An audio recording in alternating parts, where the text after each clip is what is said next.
The Hypocrisy of Noam Chomsky. There's a famous definition in the Gospels of the hypocrite, and the hypocrite is the person who refuses to apply to himself the standards he applies to others. By that standard, the entire commentary and discussion of the so-called war on terror is pure hypocrisy, virtually without exception. Can anybody understand that? No, they can't understand it. Noam Chomsky, Power and Terror, 2003. Noam Chomsky was the most conspicuous American intellectual to rationalize the al-Qaeda terrorist attacks on New York and Washington. The death toll, he argued, was minor compared to the list of third-world victims of the far more extreme terrorism of the United States foreign policy. Despite his calculated affront to mainstream opinion, this sentiment went down very well with Chomsky's own constituency. He has never been more popular among the academic and intellectual left than he is today. 2 books of interviews with him, published since September 11, 2001, both went straight onto the bestseller list. One of them has since been turned into a film entitled Power and Terror, now doing brisk business in the art house movie market. In March 2002, the film's director, John Junkman, accompanied his subject to the University of California, Berkeley, where a 5-day visit, Chomsky gave 5 political talks to a total audience of no fewer than 5,000 people. Meanwhile, the liberal news media around the world has sought him out for countless interviews as the most prominent intellectual opposed to the American response to the terrorist attacks. Newspaper articles routinely opened by reminding readers of his awesome intellectual status.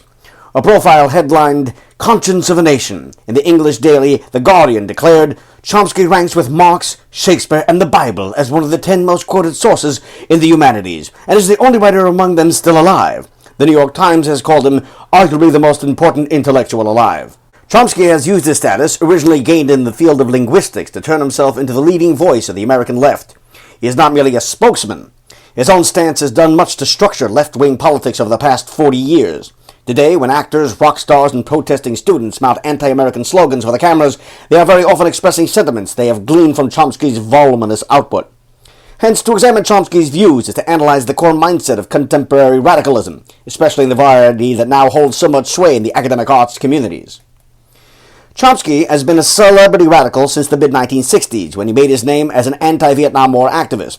Although he lost some of his appeal in the late 1970s and 1980s by his defense of the Pol Pot regime in Cambodia, he has used September 11th to restore his reputation, indeed to surpass his former influence and stature.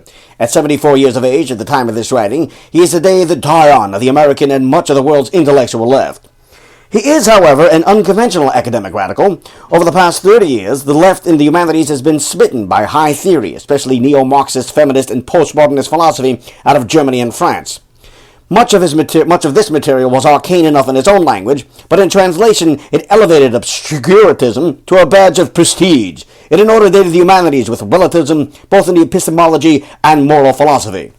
In contrast, Chomsky has produced no substantial body of political theory of his own, nor is he a relativist. He advocates the pursuit of truth and knowledge about human affairs and promotes a simple, universal set of moral principles. Moreover, his political writings are very clear, pitched to a general rather than a specialist audience. He supports his claims not by appeal to some esoteric conceptual apparatus, but by presenting plain, apparently factual evidence. The explanation for his current appeal, therefore, needs to be sought not in recent intellectual fashions, but in the something of a longer history.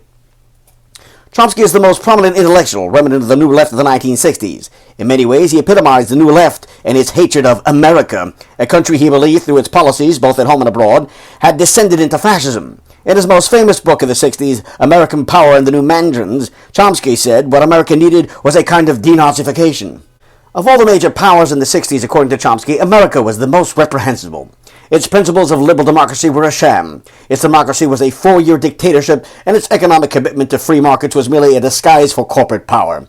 Its foreign policy was positively evil. By any objective standard, he wrote at the time, the United States has become the most aggressive power in the world, the greatest threat to peace, to national self-determination, and to international cooperation.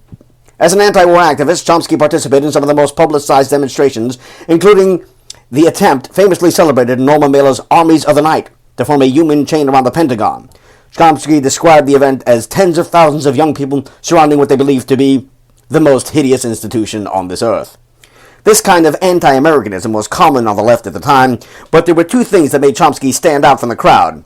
He was a scholar with a remarkable reputation, and he was in tune with the anti-authoritarianism of the student-based New Left at the time. At the time, the traditional left was still dominated by an older generation of Marxists, who were either supporters of the Communist Party or else Trotskyites opposed to Joseph Stalin and his heirs, but who still endorsed Lenin and Bolshevism. Either way, the emerging generation of radical students saw both groups as compromised by the support for the Russian Revolution and the repressive regime it had bequeathed to Eastern Europe. Chomsky was not himself a member of the student generation. In 1968, he was a 40-year-old tenured professor, but his lack of party membership or any other formal political commitment absolved him from any connection to the old left. Instead, his adherence to anarchism, or what he called libertarian socialism, did much to shape the outlook of the New Left.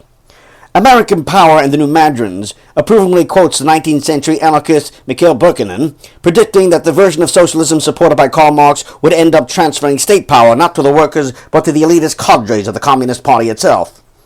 Despite his anti-Bolshevism, Chomsky remained a supporter of socialist revolution. He urged that a true social revolution would transform the masses so they could take power into their own hands and run institutions themselves. His favorite real-life political model was short-lived anarchist Enclave formed in Barcelona in 1936 to 1937 during the Spanish Civil War. The 60s demanded for student power with a consequence of his brand of political thought. It allowed the New Left to persuade itself that it had invented a more pristine form of radicalism, untainted by the totalitarianism of the communist world.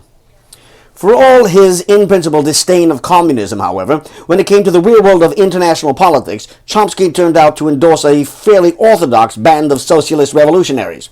They included the architects of communism in Cuba, Fidel Castro and Che Guevara, as well as Mao Zedong and the founder of the Chinese Communist State.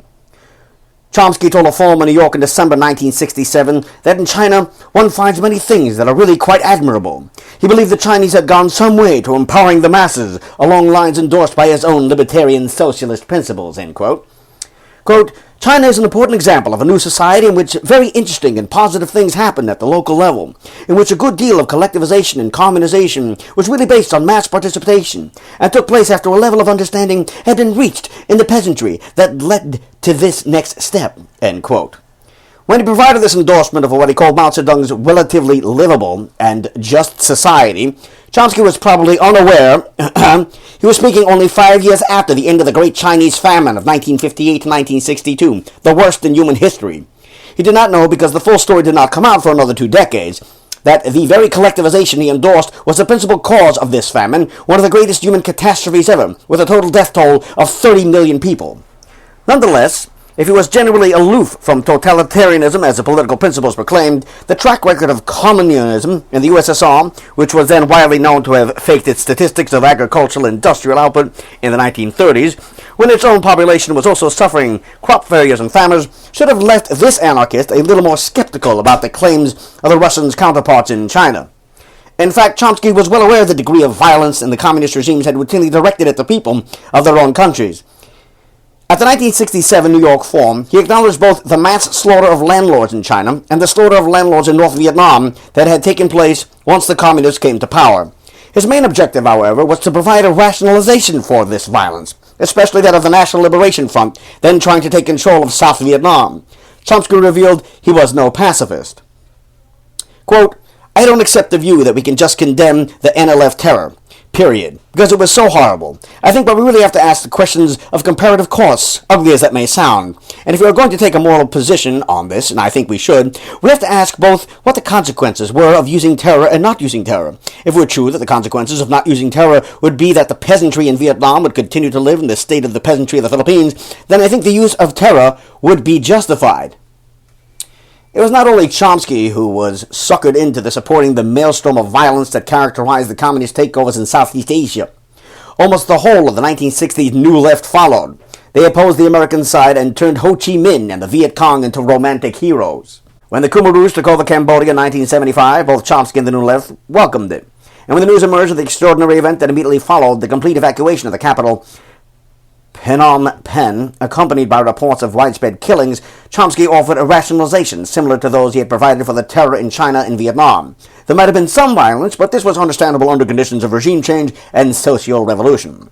Although information was hard to come by, Chomsky suggested in an article in 1977 that post-war Cambodia was probably similar to France after liberation at the end of World War II, when thousands of enemy collaborators were massacred within a few months. This was to be expected, he said, and was a small price to pay for the positive outcome of the new government of Pol Pot. Chomsky cited a book by two American left-wing authors, Gareth Porter and George Hildebrand, who had presented a carefully documented study of the destructive American impact on Cambodia and the success of the Cambodian revolutionaries in overcoming it, giving a very favorable picture of the programs and policies. By this time, however, there were two other books published on Cambodia that took a very different line. The American authors John Barron and Anthony Paul called their work Murder of a Gentle Land and accused the Pol Pot regime of mass killings that amounted to genocide. Francis Ponachad's Cambodia Year Zero repeated the charge. Chomsky reviewed both books together in a number of press articles. In The Nation, in June 1977, he accused them of publishing little more than anti-communist propaganda. Articles in the New York Times Magazine and the Christian Science Monitor suggested that the death toll was between 1 and 2 million people out of a total population of 7.8 million. Chomsky mocked the total and picked at the sources, showing some were dubious and that a famous photograph of forced labor in Cambodian countryside was actually a fake.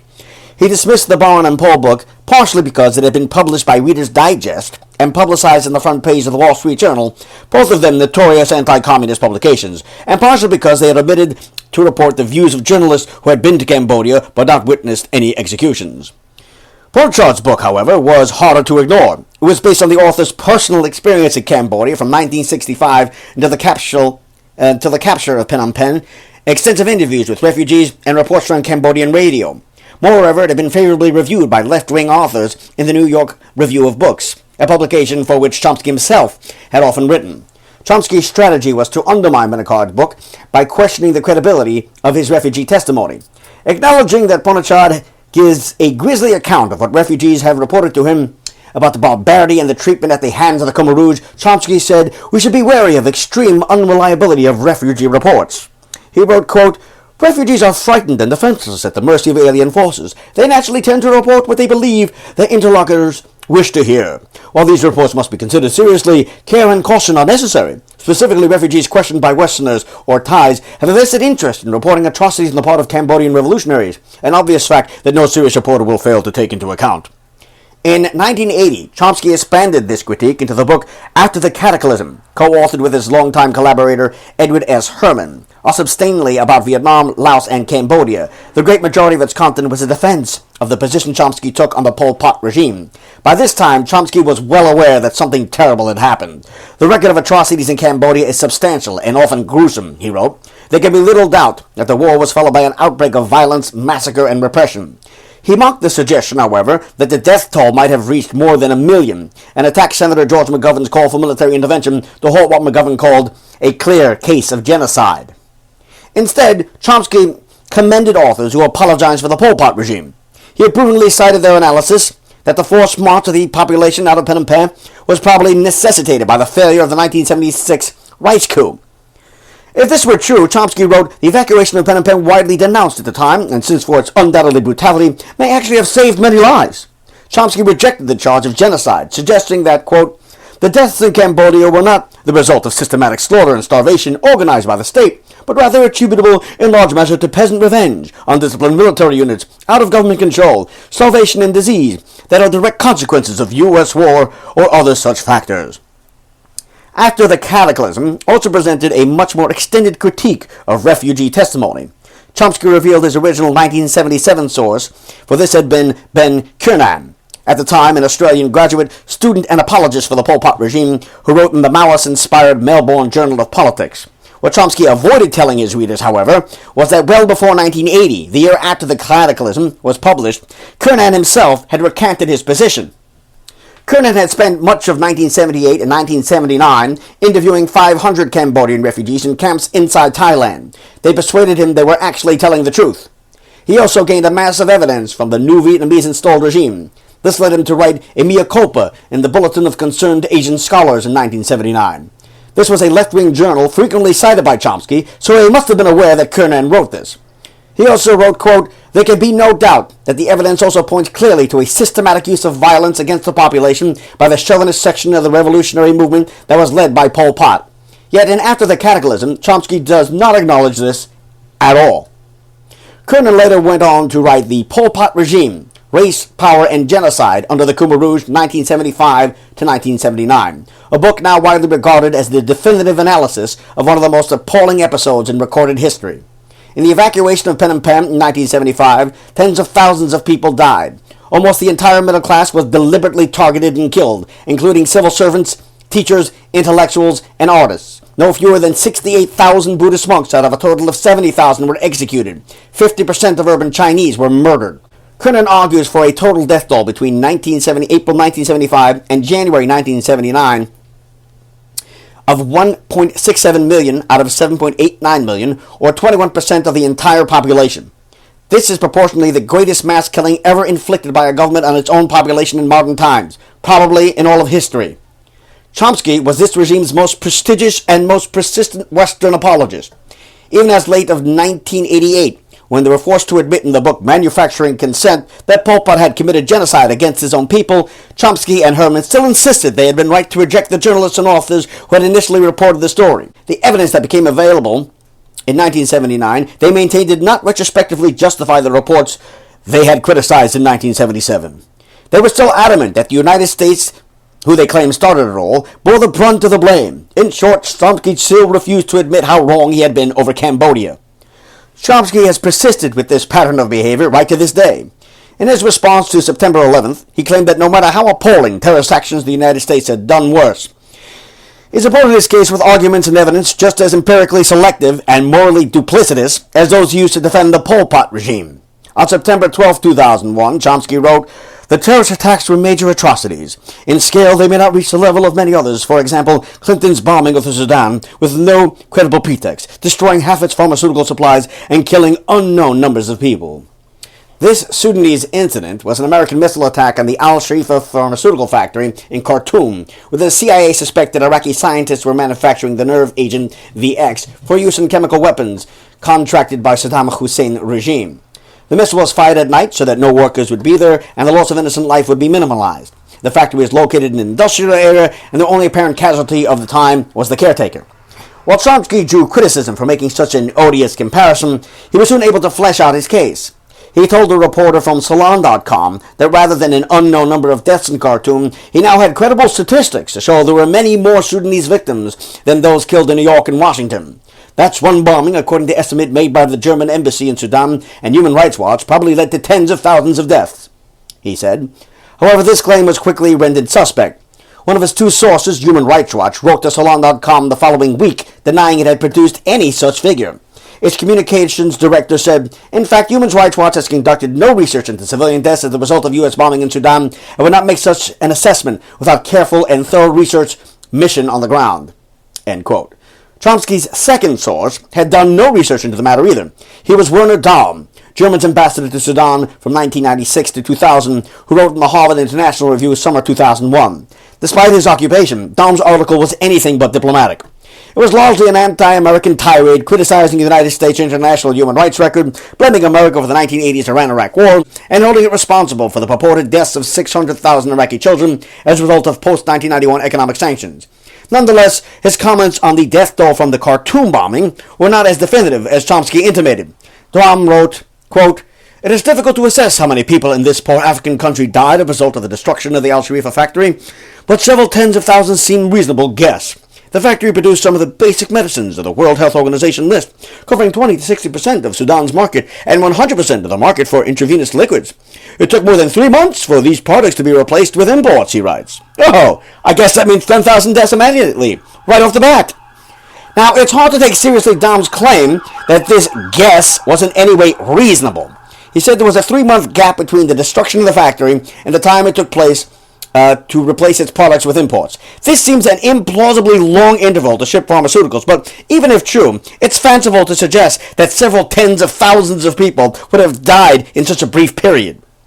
Had they done so, they must have succumbed to a highly visible medical crisis, a pandemic, to put SARS outbreak to the shade. Yet no one on the spot, apart from the German ambassador, seems to have ever heard of it.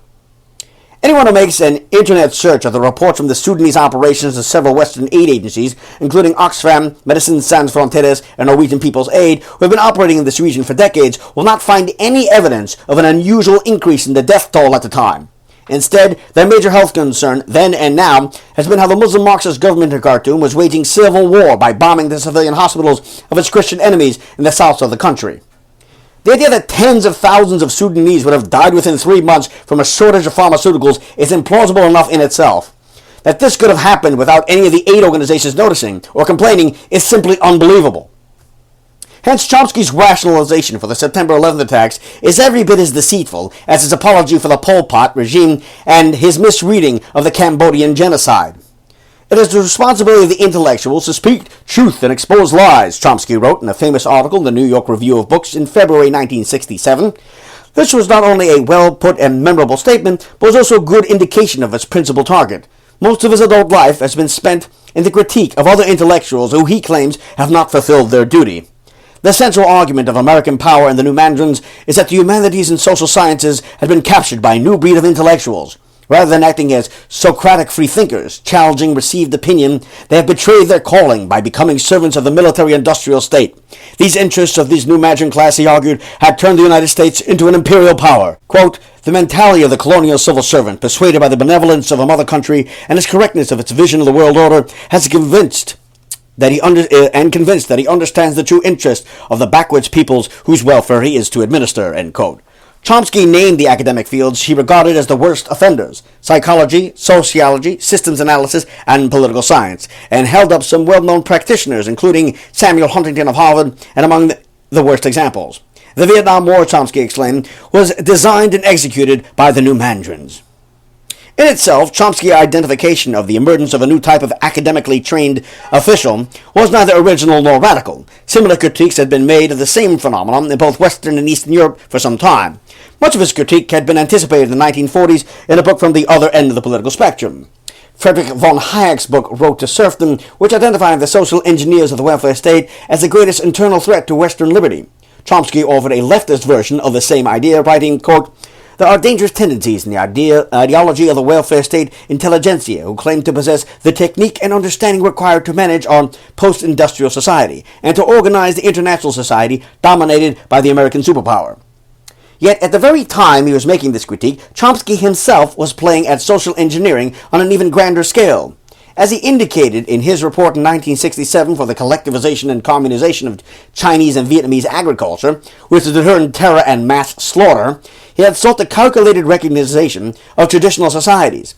But as advocacy of revolutionary change throughout Asia, he was seeking to play a role in the reorganization of the international order as well. Hence, apart from occupying a space on the political spectrum much further to the left than the academics he criticized, and apart from his preference for bloodshed over more bureaucratic techniques, Chomsky himself was the very exemplar of the new Mandarin he purported to despise. He was, in fact, one of the more successful examples of the breed. There has now been enough analysis of the Vietnam War to demonstrate conclusively that the United States was not defeated militarily. South Vietnam was abandoned to its fate because of the war's political costs at home. The influence of radical intellectuals like Chomsky in persuading the student generation of the 1960s to oppose the war was crucial in elevating these political costs to an intolerable level. The result they helped produce, however, was far worse than any bureaucratic solution that might have emanated from the behavioral sciences of the 1960s. From our present vantage point, we can today see the long-term outcomes of the choice Chomsky posed in 1967 between the comparative costs of revolutionary terror in Vietnam versus continuation of private enterprise agriculture in the Philippines. The results all favor the latter. In 2001, the average GDP per head in the Philippines was $4,000. At the same time, 25 years of a revolution in Vietnam had produced a figure of only half as much, a mere $2,100. Even those Vietnamese who played major roles in the transformation are now dismayed at the outcome. The former Viet Cong general, Pham Xuan, and said in 1999, all that talk about liberation 20, 30 years ago, all the plotting, all the bodies producing this impoverished, broken-down country, led by a gang of cruel and paternalistic, half-educated theorists. These half-educated theorists were the very mandarins Chomsky and his supporters so badly wanted to succeed and worked so hard to install. As well as social science practitioners and bureaucrats, the other representatives of the intelligentsia to whom Chomsky has long been hostile are the people who work in the news media. Although his politics made him famous, Chomsky has made no substantial contribution to political theory. Almost all his political books are collections of short essays, interviews, speeches, and newspaper opinion pieces about current events. The one attempt he made at a more transmorphing analysis was the work he produced in 1988 with Edward S. Herman, Manufacturing Consent, The Political Economy of Mass Media. This book, however, has been a disappointment to his followers. Media studies is a huge field ranging from traditional defenses of the news media as the fourth estate of the democratic system to the most arcane cultural analysis produced by radical postmodernist theorists. Chomsky and Herman gave no indication they had digested any of it. Instead, the book offers a crude analysis that would have been at home in an old Marxist pamphlet from the 1930s. Apart from the introduction, most of the book is simply a rehash of the author's previously published work criticizing media coverage of events in Central America, El Salvador, Guatemala, and Nicaragua, and Southeast Asia, Vietnam, Laos, and Cambodia, plus one chapter on reporting of the 1981 KGB Bulgarian plot to kill the Pope. To explain the role of the mass media, Chomsky and Herman offer their propaganda model. This claims the function of the media is, quote, to amuse, entertain, and inform, and to inoculate individuals with the values, beliefs, and codes of behavior that will integrate them into an institutional structures of the larger society in a world of concentrated wealth and major conflicts of class interest. To fulfill this role requires systematic propaganda, end quote. This is true, they maintain, whether the media operate in liberal democracies or under totalitarian regimes. The only difference is that in communist and other authoritarian societies, it is clear to everyone that the media are instruments of the dominant elite. In capitalist societies, however, this fact is concealed since the media actively compete, periodically attack, and expose corporate and governmental malfeasance, and aggressively portray themselves as the spokesman for free speech and the general community interest. Chomsky and Herman argue that these attacks on authority are always very limited, and the claims of free speech are merely smokescreens for inoculating the economic and political agendas of the privileged groups that dominate the economy. The media, they note, are all owned by large corporations. They are beholden for their income to major national advertisers. Most news is generated by large multinational news agencies, and any newspapers or television station that steps out of line is bombarded with flack or letters, petitions, lawsuits, and speeches from pro-capitalist institutions set up for this very purpose. There are, however, two glaring omissions from their analysis: the role of journalists and the preference of media audiences. Nowhere do the authors explain how journalists and other news producers come to believe they are exercising their freedom to report the world as they see it. Chomsky and Herman simply assert these people have been duped into seeing the world through a pro-capitalist ideological lens. Nor do they attempt any analysis of why millions of ordinary people exercise their free choice every day to buy newspapers and tune into the radio and television programs. Chomsky and Herman fail to explain why readers and viewers so willingly accept the worldview of capitalist media proprietors. They provide no explanation for the tastes of media audiences. This view of both journalists and audiences are easily led ideological dupes of the powerful is not just a fantasy of Chomsky and Herman's own making. It is also a stance that reveals an arrogant and patronizing contempt for everyone who does not share their politics. The disdain is inherent in the outlook was revealed during an exchange between Chomsky and a questionnaire at a conference in 1989, reproduced in Chomsky's Understanding Power in 2002. The questionnaire says, "The only point I've seen about journalists is that they are basically narcissistic and left of center." Chomsky responds, "Look, what people call left of center doesn't mean anything. It means they're conventional liberals, and conventional liberals are very state-orientated and usually dedicated to private power." End quote. In short, Chomsky believes that only he and those who share his radical perspective have the ability to rise above the illusions that keep everyone else slaves of the system. Only he can see things as they really are. Since the European Enlightenment, a number of prominent intellectuals have presented themselves as a secular Christ-like figures, lonely beacons of light, struggling to survive in a dark and corrupting world. This is a tactic that has often delivered them followers among students and other idealistic youths in late adolescence. The phenomenon has been mostly successful when accompanied by an uncomplicated morality that its constituency can readily absorb. In his ruminations on September 11th, Chomsky reiterated his own apparent direct and simple moral principles. Reactions to the terrorist attack, he said, should meet the most elementary moral standards. Specifically, if an action is right for us, it is right for others. And if it is wrong for others, it is wrong for us. Unfortunately, like his declaration of the responsibility of the intellectual to speak truth and to expose lies, Chomsky himself has consistently demonstrated an inability to abide by his own standards. Among his most provocative recent demands are for the American political and military leaders to be tried as war criminals. He has often couched this in terms of the failure by the United States to apply the same standards to itself as it does to its enemies.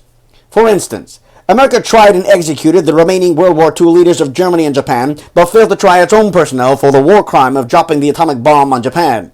Chomsky claims the American bombing of dams during the Korean War was a huge war crime, just like racist fanaticism, but the action was praised at home. That's just a couple of years after they hanged German leaders who were going to do much less than that.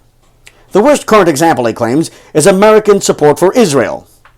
Quote, virtually everything that Israel is doing, meaning the United States and Israel are doing, is illegal. In fact, a war crime. And many of them are defined as grave breaches, that is, serious war crimes. This means that the United States and Israel leadership should be brought to trial, end quote. Yet, Chomsky's moral perspective is completely one-sided. No matter how great the crimes of the regimes he has favored, such as China, Vietnam, and Cambodia under the communists, Chomsky has never demanded their leaders be captured and tried for war crimes. Instead, he has defended these regimes for many years to the best of his ability through the use of evidence he must have realized was selective, deceptive, and in some cases invented. In fact, had Pol Pot ever been captured and tried in a Western court, Chomsky's writings could have been cited as witnesses for the defense.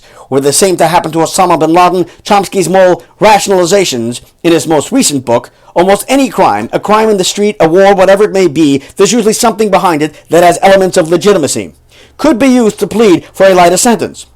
This kind of two-faced morality has provided a model for the worldwide protest by left-wing opponents of the American-led coalition's war against Iraq. The left was willing to tolerate the most hideous acts of state terrorism by Saddam Hussein regime, but was implacable in its hostility to intervention by Western democratic governments in the interest of both their own security and the emancipation of the Iraqi people. This is hypocrisy writ large. The long political history of this aging activist demonstrates that double standards of the same kind have been characterized his entire career. Chomsky has declared himself a liberation and anarchist, but has defended some of the most authoritarian and murderous regimes in human history. His political philosophy is purportedly based on empowering the oppressed and toiling masses, but he has contempt for ordinary people who he regards as ignorant dupes of the privileged and the powerful. He has defined the responsibility of the intellectual as a pursuit of truth and the exposure of lies, but has supported the regimes he admires by suppressing the truth and perpetrating falsehoods. He has endorsed universal moral principles, but has only applied them to Western liberal democracies while continuing to rationalize the crimes of his own political favorites. He's a mandarin who denounces mandarins. When caught out making culpable, irresponsible misjudgments, as he was over Cambodia and Sudan, he has never admitted he was wrong. Today, Chomsky's hypocrisy stands as the most revealing measure of the sorry depths to which the left-wing political activism has done so much to propagate has now sunk.